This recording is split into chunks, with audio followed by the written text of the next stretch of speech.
Where are we at now? We're still at the wedding, so I guess we could go downhill. Are you ready? Where's Dawson? Where's Dawson? Where is he? Hi! Bye-bye. You're swimming.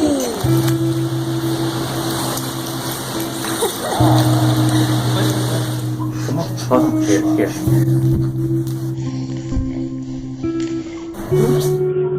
Say hi, Abuelita.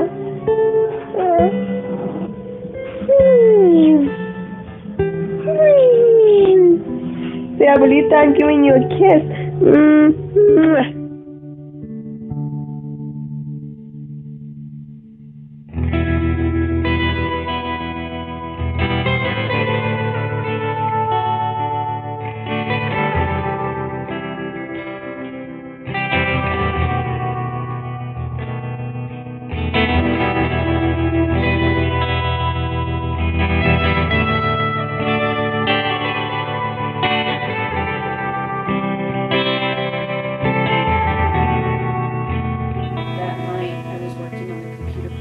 Everybody had gone to bed. Something, I couldn't even tell you what it was. My hands just started opening Facebook, logged back in, did the whole 9 yards.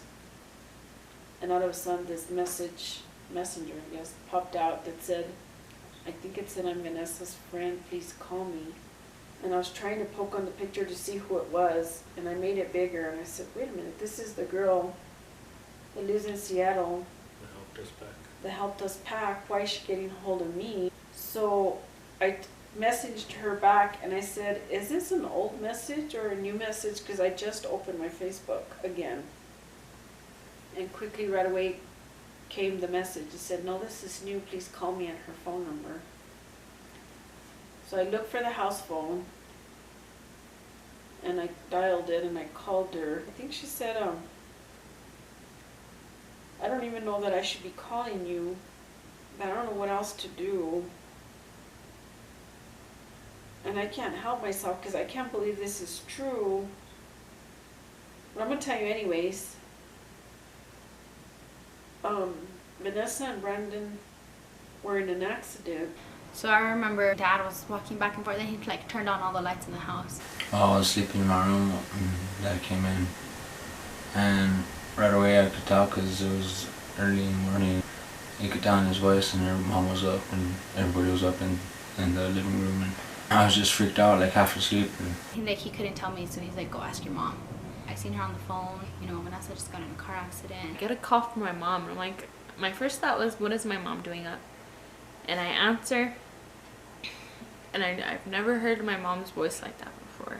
Mom, Vanessa was texting me that they were coming home to surprise you.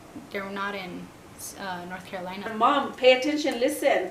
So she was trying to show me the text. Candace knew that they were on the way coming and to surprise us, and the last she knew they were getting into Amarillo. So I told her, Mom, she's in Amarillo, and I just remember like, Mom hit the closet door. And she said, they just told me Vanessa got in an accident and we can't find her. So I said, okay, Mom, don't panic. And then I hung up with her and I was calling all the hospitals and all the police stations. I remember Grandpa coming to the house. When me and Dad went out to site to tell him, and Grandpa, that was the first time I seen Grandpa cry. For some reason it was weird because Ferdinand called me. I got my brother's call and he's like, I could tell that he's crying already, and I was like, oh, Ferdinand's crying. I remember him saying, her sister's hurt. He said hurt. I was like, hurt. That's all he really said at the time, and then I was like, oh, what's going on? So then I had to, he like let me go, and then I was like, got ready, and I just came to the house and stuff, and I really didn't know much. That's all he said when I was hurt. And the first question I asked was she okay and stuff, but she wasn't. That same token, I'm thinking, well, I'm taking everybody with me. I'm not leaving anybody behind. And my Julius was not here. He had just left the day before. So I was in Maxwell at a bull riding camp. Grandpa told him when he was leaving that maybe he would go and check him out to see how he was doing at that camp. So when Julius got to the camp, that next morning he called and he said, Mom, tell Grandpa not to come because he won't find us. He won't find me. Because we're like in dirt roads and we're way in and he won't find us. God's work is the reason why Julius had to put that message in me that we wouldn't find him. Because when I wanted to leave Tamarillo, I wasn't going to leave him behind. I couldn't just send anybody to go get him because he had already told me we wouldn't find him. So good thing that Jason's dad was willing to go get him for us.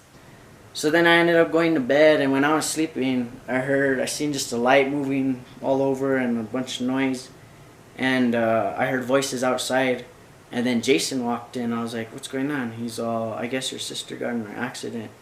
My dad's gonna take you home. But I didn't ask any questions. I grabbed all my stuff, stuffed it in my bag, and jumped in the car, and we were silent the whole way. He didn't say nothing, I wasn't saying nothing. Brandon's dad calls me back and says that the police just came to my house and they said that they all got in a car accident. And I said, okay, well, where are they? And he said, where's your mom? I said, where are they? Tell me. And he said, well, they all died. And I remember, I was like, I didn't even know how I was like. I was just like, what the? And Angel, you called the troopers? I got a hold of Brandon's dad, and the officers were there telling him. So that's how you knew that we weren't going to no hospitals. Because you told me you're not going to a hospital, Mom. You're going to the mortuary. Just freaking out the whole way going. Didn't even picking up Joyous. Just seeing the look on his face whenever we told him. I sat next to Angel. We were in the van, I was sitting next to Joyous, and I didn't know that he was so clueless. I asked Angel if is Dawson gonna be alright? He leaned over and asked me, he said, oh, is Dawson okay? And I was so angry at that moment that I was like, no, Joyous, they all died. That they were all dead. Windmill after windmill. Holy shit, oh my god, oh my god, oh my god! Oh my god! Another huge wreck. Just killed him. A horrific wreck just happened on the I-40 out here at an 87.5 mile marker. 18-wheeler came across the interstate and hit a car head on. Oh, I'm sure there's fatality. Little angel, come down from heaven to take care of Dawson. Little angel, go tell Jesus that Dawson loves him. Dawson loves him.